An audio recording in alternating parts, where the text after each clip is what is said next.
Hello, everyone. My name is Karina, and I worked with Erica, Joanne, and Brittany on our eating disorders presentation. When looking at eating disorders as a unit, it consists of an eating related behavior that can potentially alter the consumption or the amount of food that's being absorbed.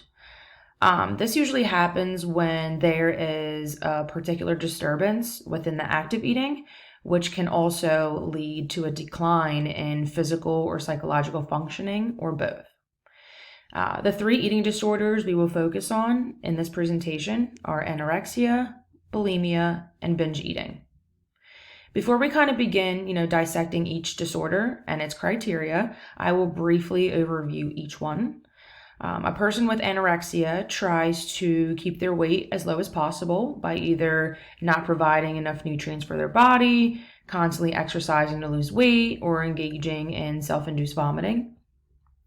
Bulimia is a disorder in which an individual engages in overeating over a short period of time, as well as not having that control over the intake of food, and then shortly after, engaging in conducting self-induced vomiting to prevent that weight gain. Lastly, binge eating.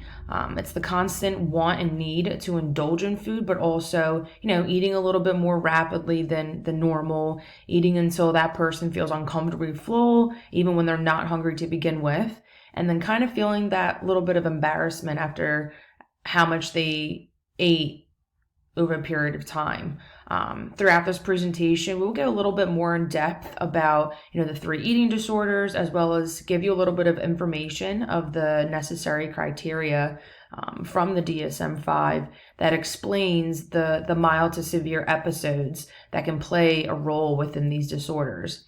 We'll also show you a 5-minute video on what it may look like to be battling with an eating disorder. And it is a young lady who talks about, her battle with anorexia and how she used to view herself and constantly look in a mirror and remind herself that she's not good enough. She doesn't like the way that she looks.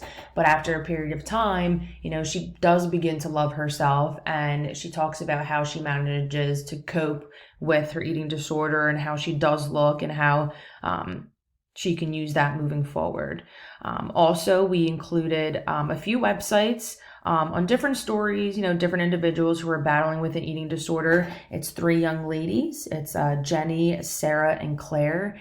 And they kind of talk about their experience with their different types of eating disorders and, how they manage it on a day-to-day basis. And I hope you all enjoy this presentation and have a great day.